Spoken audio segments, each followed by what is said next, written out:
¿Qué tal? Buenas tardes a todos. Bienvenidos a un episodio más de Regiópolis, este podcast donde hablamos un poco de ciudad, arquitectura, arquitectos y todo lo que está relacionado, interrelacionado con esos temas. Mi nombre es Chente Tapia. El día de hoy voy a ser su anfitrión y tenemos hoy de invitada a Ana Rodríguez, Ana Paz. Bienvenida. Gracias. Hoy vamos a tocar un tema que me parece bien lindo, bien interesante. Tenemos el tema de el dote en la ciudad. Y antes de entrar a este tema, Ana, me encantaría que nos platiques un poquito de ti, tus antecedentes, cuál es tu relación con esta ciudad, un poquito de tu background. Bueno, yo nací aquí en Monterrey, estudié arquitectura aquí también y a finales de la carrera entré al colectivo de La Banqueta Se Respeta y ahí nos dedicamos un poco como a reconocer la ciudad caminando, a hacer algunos levantamientos, algunos estudios, a hacer muchísimos memes, a pegar calcas a los autos estacionados en la banqueta y así.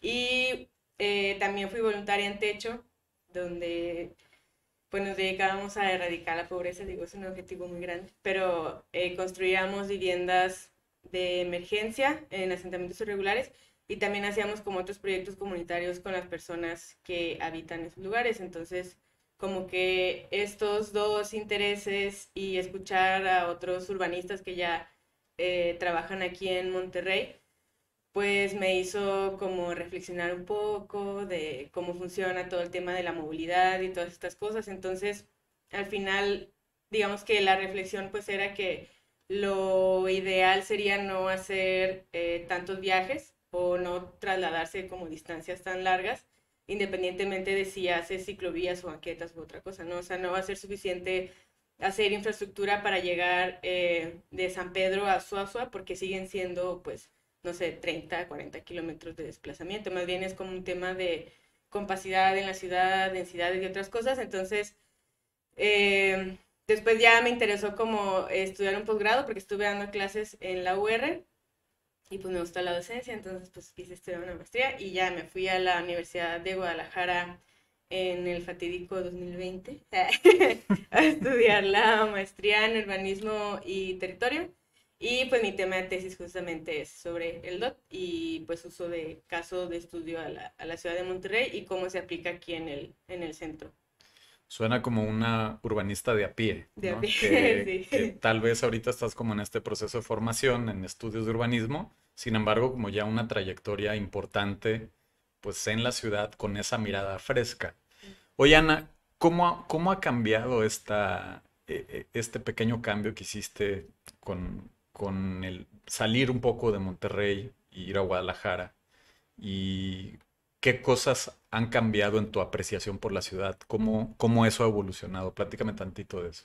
Pues fue doloroso ver que una ciudad con casi la misma cantidad de habitantes puede tener tanta infraestructura de movilidad y puede ser, en relación a Monterrey, obviamente, puede ser como tan avanzada en lineamientos del ordenamiento territorial. O sea, Monterrey está a lo que yo conozco y lo que yo he visto y lo que he estudiado y así, pues está como muy atrasado en relación a la capacidad y el potencial que tiene, porque sí hay personas que saben aquí de urbanismo, hay arquitectas, hay muchas personas interesadas en el tema del ordenamiento, de la movilidad, hay vecinas y vecinos organizados, pero eso no se traduce en políticas y herramientas que puedan traducir eso en acciones o en infraestructura u otras cosas. Entonces, yo no sé, la verdad, como que de qué dependa que estemos como topando en ese sentido, pero sí veo que puede haber mucha diferencia si hay ese tipo de herramientas. Simplemente el programa de banquetas libres en Guadalajara,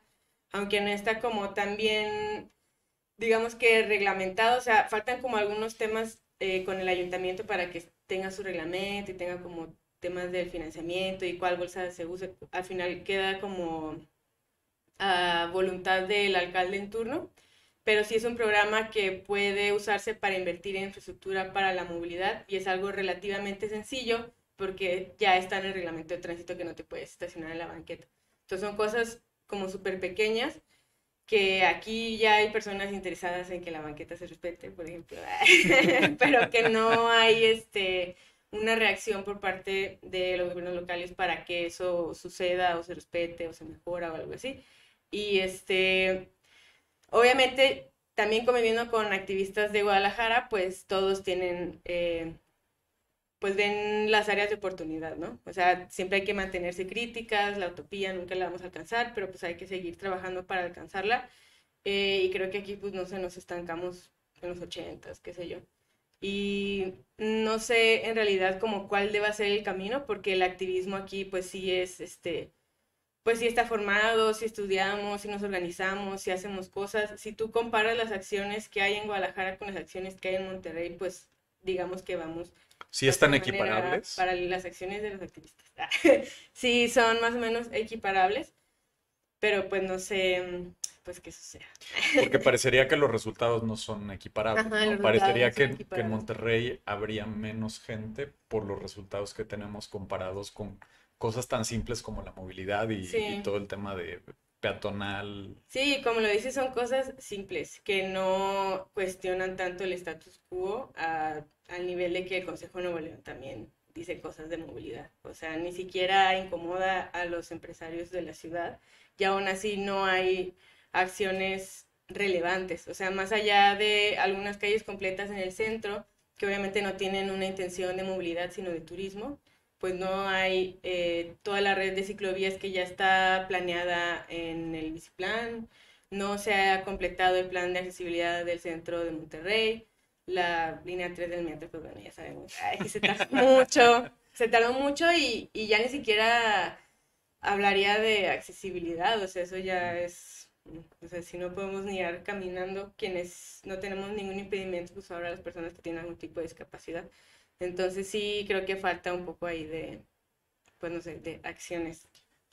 Oye, Ana, y por ejemplo, hemos estado hablando con distintas personas y nos ha dado como sus versiones de ciudad, ¿no? Ujú. Ahorita pasamos como a través de un filtro de lo que te toca vivir y de lo que te interesa. ¿Qué cosas te dan curiosidad de la ciudad? O sea, ¿qué temas te traen como rondando tu mente que creas que vale la pena compartir con todos? Pues la vivienda en relación con la movilidad, específicamente con todo el tema de el DOT, o sea, en la ciudad sí hay espacio, en la ciudad central, digamos, o en ¿Podrías los... explicar un poquito el término de DOT, que mm, justamente aparece en el título de nuestro Sí, podcast del día de hoy y no necesariamente todos están relacionados con el sí, tema? el DOT son las siglas de Desarrollo Orientado al Transporte y es un concepto que se acuñó en Estados Unidos, en San Francisco, por un urbanista inglés.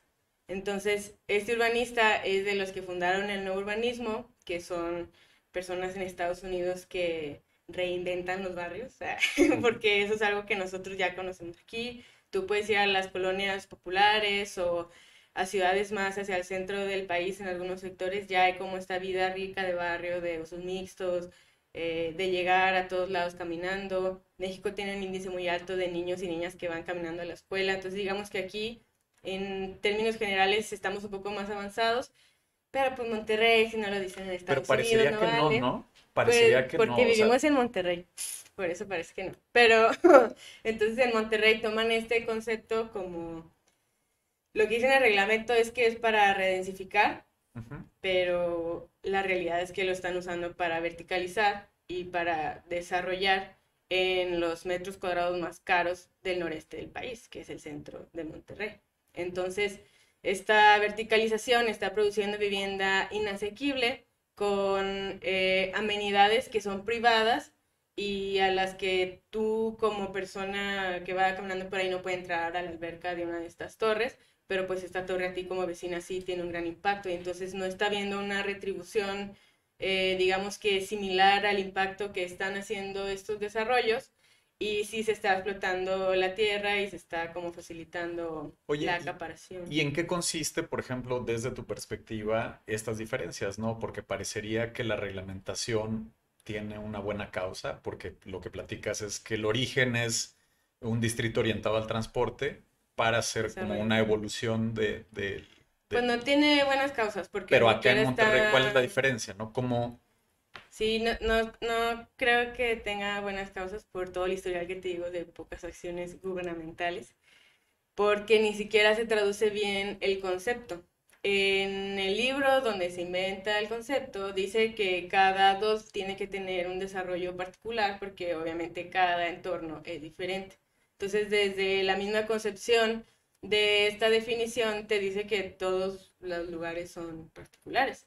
Y en el reglamento dice, todos los que estén a 800 metros del metro van a tener así densidad y altura libres y pueden construir la mitad de los cajones, que los cajones por vivienda pues ya están súper sobrados, entonces aún y construyendo menos de la mitad de los cajones, cada unidad habitacional, digámoslo, o cada vivienda tiene al menos un cajón techado con acceso controlado, exclusivo, con seguridad privada, entonces pues eso que está orientando transporte, ¿no? Si vas a meter a alguien que puede pagar un depa de 3 millones al centro, ¿a qué hora se va a subir esa persona al metro para ir a la uni? O sea, pues obviamente no, ¿verdad? Pero tal vez esté especulando, tal vez no. Me falta estudiar un poco más como la información demográfica de cómo se ha transformado esto en los últimos 10 años, pero pues no creo que seamos tan ingenuos como para darnos cuenta que esta revitalización del centro no se está dando. O sea, si tú ibas hace 5 años al centro en la noche, estaba todo solo, todo oscuro, vas ahorita está igual. O sea, ¿cuál es la diferencia? Que en estos desarrollos, pues está iluminada la caseta donde entra el coche y ya. Esa es la única aportación que te está dando la iluminación de ese cachito de banqueta. O sea, no creo que de las 32 torres que se han construido en los últimos años haya ni siquiera 20 árboles nuevos. O sea, te lo firmo ahorita. No está, y tampoco hay una transparencia porque dice que el dictamen es el que te va a decir cómo se va a recuperar este coeficiente de área verde que se libera por el DOT. No sabemos nosotros, no hay un expediente, incluso es difícil llegar al reglamento de zonificación de uso de suelo. O sea, ¿cómo podemos tener acceso a saber cuál está siendo la retribución de que se explote este uso de suelo en el centro de la ciudad? pero a ver, entonces, solo para ponerlo tal vez en otras palabras, hay una reglamentación específica Ujú. basada en la hipótesis que el transporte puede cambiar la manera en que se vive en la ciudad. De Eso es como, densificar alrededor de la infraestructura de transporte masivo. porque si tienes acceso a transporte masivo, Puedes llevar entonces más lejos. puedes tener mayor densidad para que la gente se desplace en puntos más lejanos de la ciudad. Esa es Sí, como la sí, hipótesis. o sea, aumentar la densidad hace más eficiente el transporte porque hay mayor uso en una infraestructura que te va a costar igual, la usen mucho o la usen poco. Y la pregunta es, ¿cuál es la relación? Como, ¿hasta dónde densificar? ¿Cuál No, es ese tope la o pregunta hasta es, cuándo? ¿quién ya usa transporte público que te conviene que reduzca esos 30 kilómetros de San Pedro a Suazo y a esa persona qué le estás ofreciendo? 2 metros más de iluminación en la manzana, donde pusieron la torre donde no puede comprar vivienda. O sea, no estás resolviendo un problema de acceso a la movilidad ni de acceso a la vivienda. Porque también estos datos los estoy tomando de una investigación que hizo Gabriela Villegas, que es reportera en el norte y que también está muy interesada en estos temas de la ciudad, del urbanismo, la movilidad y otras cosas.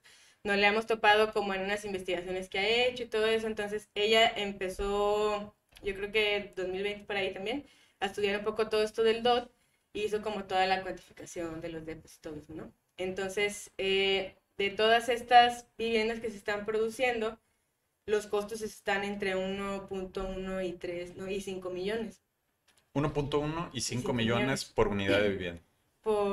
Sí, o sea, de todas. Ese es el, digamos, el espectro del costo. ¿Ok? Para que tú puedas pagar, ponle que 1.2, 1.3, tienes que ganar al menos 36,000 pesos considerando que el 30% de tu sueldo lo destines al pago de la vivienda y que es un enganche del 10% en un crédito de 30 años. Entonces, ¿cuántas personas ganan eso? Ni siquiera de arquitecta ganas eso, a menos que seas la dueña del despacho, que pues tampoco son todas las personas que se gradúan de arquitectura. Ya no te digo las personas que trabajan de albañiles o las personas que instalan los plafones, las personas que trabajan en la recepción de las torres, o sea, para quién están diseñando esa vivienda y qué necesidad se está tratando de, pues, de cubrir, la de quién. Y entonces aquí entramos a estos temas un poco filosóficos o de discurso, ¿no? Porque parecería que el Ujú. impulso de la vivienda es más bien para favorecer a grupos importantes de población. Sin embargo, el costo de la vivienda no necesariamente hace match No es con para la esas raza. personas, Ujú. para la banda, no hace match con la banda. Simón, toda la raza pues sigue haciendo 3 horas de su casa a su trabajo, aunque exista el DOT. Oye, ¿y en qué te estás enfocando en tu tesis? O sea, la temática es el DOT, hay una serie de problemáticas y cuál es como la mirada o las posibles miradas con las que estás abordando la situación. Pues es primero como, o sea, explicar que pues por andar de vaga me di cuenta de eso y me dio la inquietud. Y luego eh, como un marco teórico que estudia justamente el origen del DOT y por qué el DOT llega acá, que es como la parte que todavía no estudio, de cuál fue el cabildeo para que eso llegara a un reglamento en Que sería 2014. súper interesante entender bien dónde, Pues yo dónde no se implanta, quisiera ¿no? ¿Cómo? especular, pero siento que no fueron las personas que tienen necesidad de vivienda las que impulsaron esa política. Entonces, pues, es como ese tema y luego, en realidad el DOT, ¿qué es? Pues es vivienda que tenga acceso a la movilidad. Entonces, reformulando este concepto, hay actualmente, porque también el DOT solamente aparece en el plan de desarrollo y en el reglamento de zonificación. No está ni en la ley de asentamiento, ni en la ley de vivienda, ni en el plan nacional de desarrollo. O sea, no aparece en otros documentos de mayor jerarquía. Entonces, bueno, pero en estos documentos de mayor jerarquía sí aparece que la vivienda tiene que ser cercana, que hay que tender a ciudades más compactas, que la movilidad debe ser, que bueno, ya se agregó a la Constitución, entonces ya es un derecho. Entonces, más bien, en vez de importar cosas de Estados Unidos, tendríamos que pensar en que la producción de vivienda garantice el acceso a la movilidad. Porque esta relación de que tú tengas acceso a una vivienda digna y también a un sistema de movilidad deficiente, pues hace que si en tu, digamos, en tu entorno hay algún equipamiento que te hace falta o algo que tú quieras mejorar o un lugar donde quieras estudiar, si tienes acceso a la movilidad, pues puede llegar relativamente fácil.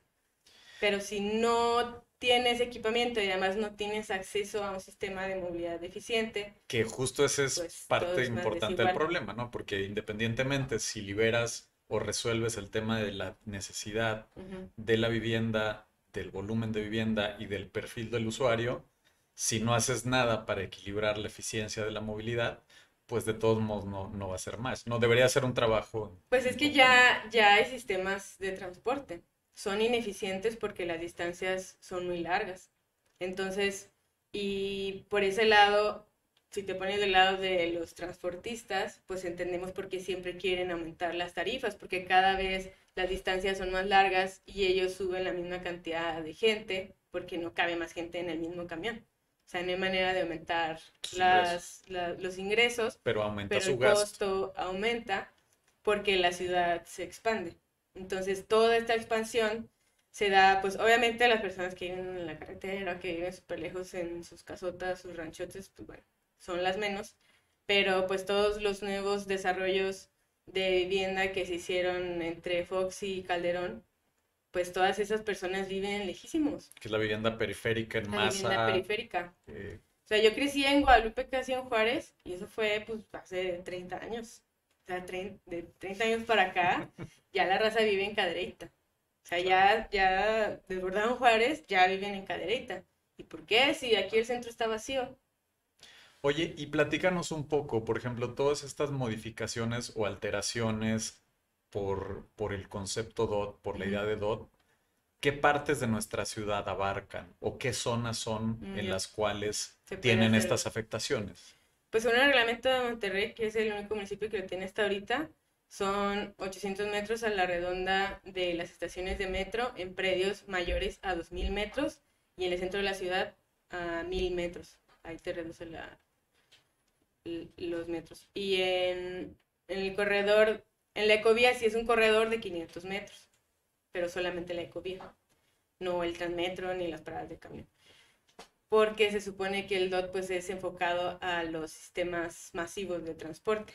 Eh, Entonces, cualquier predio que esté ubicado o tiene contacto con esos medios de transporte que mencionaste, tiene la posibilidad de verse beneficiado uh-huh, por una modificación a la reglamentación para uh-huh. tener mayor densidad. Sí, tienen usos Si, mixtos. si tienen usos mixtos y un predio mayor a 2000 metros. Ajá, y en el centro 1000 metros.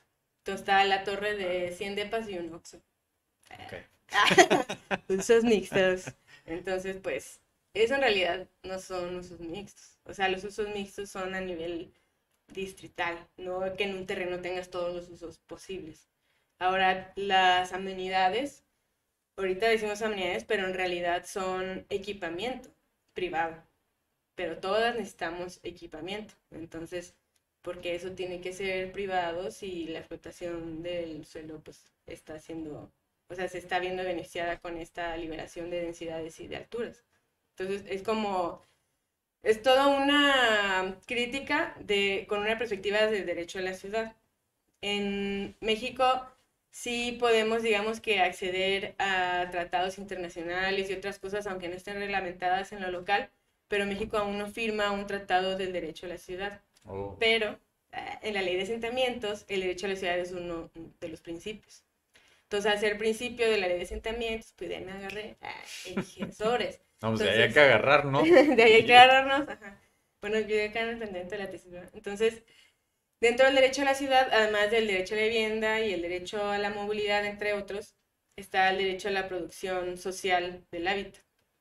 Porque ahorita, bueno, está la producción de la vivienda, la producción de los espacios públicos. El hábitat, pues es como todo el entorno de manera holística. Y la producción social, pues es que las personas puedan decidir qué es lo que quieren que se construya, que se cambie, que se haga. Y no que llegue grupo inmobiliario, lo que sea, y te diga, tienes que tener aquí una torre de 20 pisos de depas de 5 millones. ¿Tienes algún, alguna visión de beneficios que haya generado DOT dentro de esta lectura que has estado revisando? O sea, ¿cómo En, ha impactado el DOT positivamente desde tu perspectiva en nuestra ciudad? este, positivamente, O sea, en algo, no, alguna variable que haya pues es que funcionado. es subjetivo. Ok. Y, por ejemplo, no es como que las encuestas de origen-destino se actualicen diariamente, entonces es difícil saber qué impacto ha tenido. Pero yo te lo diría como habitante del centro, pues no, ninguno. Porque, pues te digo, es muchísimo el impacto para el cero beneficio que se obtiene al estar ahí. Y pues es justamente producto de un proceso de desplazamiento que empezó pues en los 60, 70, de empezar a dejar descuidado el centro, de demoler todas estas manzanas que se ocuparon para la macroplaza, de ensanchar las avenidas para aumentar velocidades, de no invertir en áreas verdes, en equipamiento, en espacios públicos y otras cosas, pues la raza no quiere vivir ahí porque está bien feo. Entonces se van, se abandona el centro. Ahorita tú vas a la Plaza de la Luz, no tiene luz, o sea, caminas cualquier cuadra del centro una noche está completamente oscura. Pues ¿por qué? Porque, pues, no sé, no quieren que vivas ahí. Pero si vives en una de esas torres, pues te digo, entras en tu coche, vas a tu elevador, llegas a tu depa, ves el cerro de la silla, pero no hay, o sea, esta redensificación, que en realidad es una verticalización, no está integrada a la dinámica que ya existe en el centro. O sea, tú desde el piso 12, 15, no puedes ni oír al letero, ni oír a tu vecino cuando le pase algo, no puedes saber cuando se pierde el gatito de enfrente, porque pues cómo vas a ver si dónde está el gatito, no, o sea, no hay una convivencia en realidad con lo que ya estaba antes. Entonces tú llegas, das la espalda y aparte tienes tu alberca y tus múltiples y lo que sea, ¿no? Entonces, pues qué diferencia tiene entonces poner las torres ahí a ponerlas de este lado de la loma o ponerlas en Apodaca o lo que sea, pues el valor del uso de suelo. Oye, y pensando un poco también en alternativas para la ciudad, con todas estas condicionantes que nos estás narrando, hemos tenido por aquí como algunos panelistas que han visto con otra perspectiva el tema de la densidad, se ha hablado de gentrificación, se ha Bueno, hablado de la identidad. densidad no está mal, Se- la y escala es, es la que está mal. es interesante porque también se ha hablado de verticalización, Ujú, se ha hablado de privatización de las vistas, ¿no? De cómo sí. un elemento Voy vertical a de citar repente a bloquea. Selene en mi tesis. Sí, correcto, correcto. Ella anduvo por aquí platicando como de algunos de estos temas. Entonces, ha habido como muchas visiones, ¿no? Se ha hablado mucho también de identidad, ¿no? De qué va a pasar Ujú, como con esta iconografía sí. desde la arquitectura o desde el objeto a la ciudad.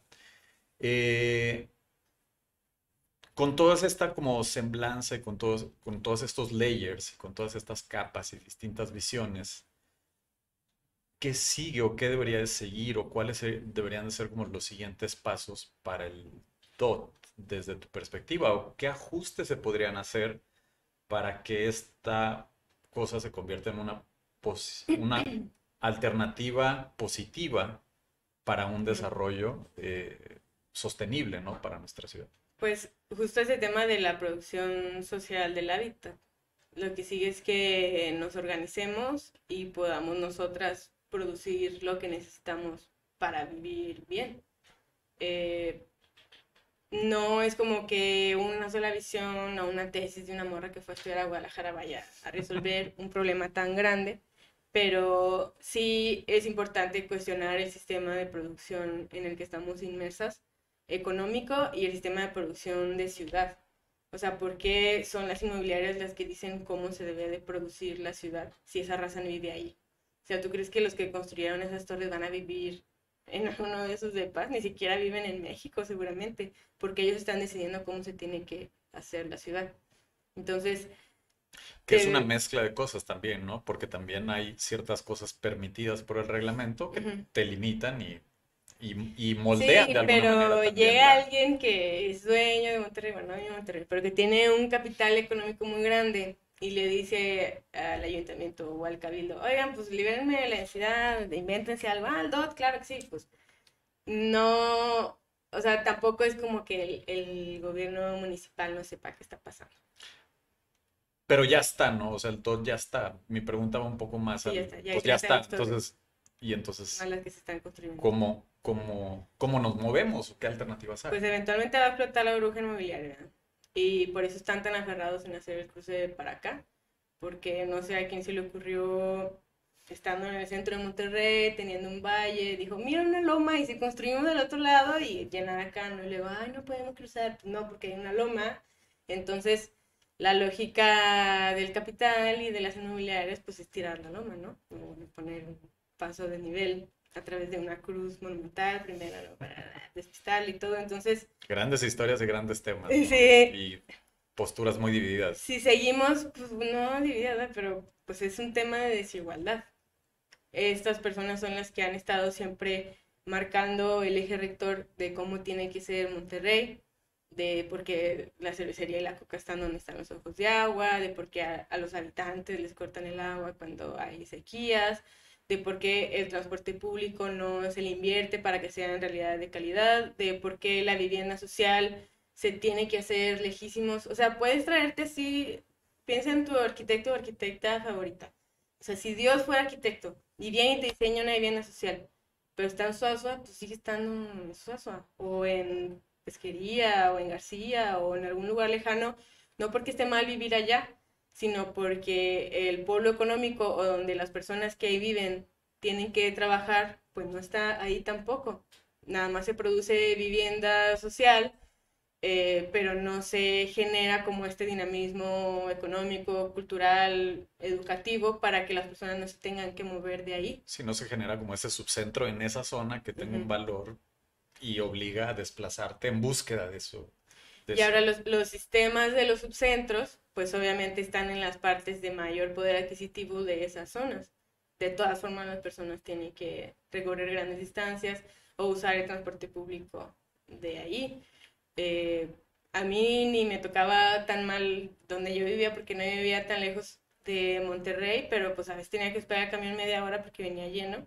Ahora si viviera en alguno de esos lugares, pues la espera una hora, hora y media, o tiene que irse mejor a las 5 de la mañana, llegar a las 7 y estar una hora esperando afuera del trabajo porque apenas así sí podía llegar a tiempo.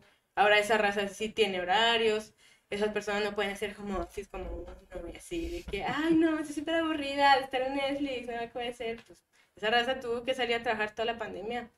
Tal vez 2, 3 semanas les habrán dado tregua y seguramente no se las pagaron, pero estuvieron trabajando, han estado trabajando todos los días. Sí, o a veces peor, ¿no? O sea, los cortaban, pero los cortaban con todo y sueldo, ¿no? De Ajá. repente era como... Sí, de arquitectas, a muchas les pagaron la mitad del sueldo por la pandemia, pero tenían la misma carga de trabajo.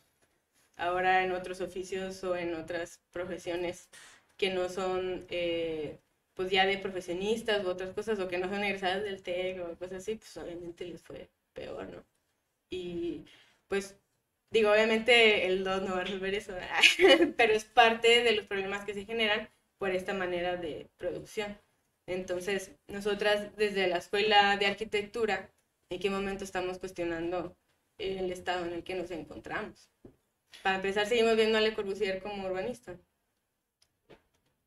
Sí, grandes temas, grandes preguntas. Oye, me parece fascinante porque mucha de esta crítica parte de una serie de cuestionamientos muy profundos, ¿no? Muy profundos y de entender cómo se van interconectando las cosas y cómo esto ha ido de alguna manera forjando nuestra ciudad. Hay algunos temas que me gustaría tocar brevemente contigo. Por un lado, has estado participando muchísimo, como narrabas al principio, en todo este tema de participación social en distintos medios. Me gustaría que nos platiques un poco qué está sucediendo, cuáles son los temas, cuáles son como las agendas de los grupos que tú consideras que están teniendo un impacto positivo dentro de la ciudad. Y por otro lado, hay un tema que me da muchísima curiosidad porque has estado metida en temas de movilidad y de urbanismo del río Santa Catarina. Me gustaría escucharte sobre estos dos temas en particular.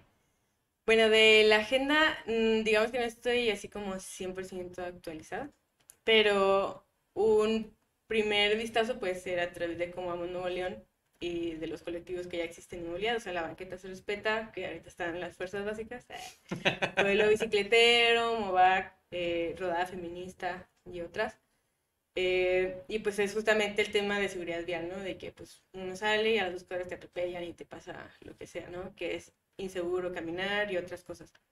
Pero pues también ya entrando justo en estos cuestionamientos profundos que tú dices, sistémicos, en análisis multicriterio de por qué suceden las cosas y no quedarte como nada más en lo evidente, pues está la resistencia de las personas que viven en la Independencia, en Tanques, en América, como toda esta parte de la loma hacia el centro, que llevan fácil 70 años resistiendo para que no nos corran de ahí, siendo que son uno de los barrios más valiosos del área metropolitana, porque es uno de los asentamientos más antiguos de la ciudad. Aquí en Monterrey, pues como llegaron y supuestamente no había nadie y todo eso, pues no hay asentamientos que sean más antiguos que la fundación.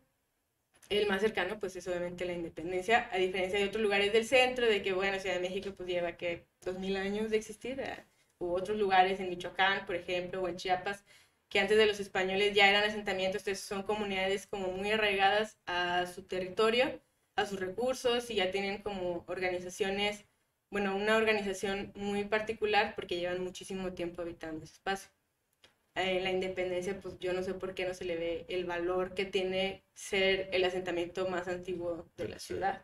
Porque pues obviamente las personas que vivieron en el centro de la ciudad pues, no viven ahí, o sea, lo partieron, lo vendieron, lo hicieron oficinas, todo, pero la raza de la independencia pues sigue llegando gente de San Luis.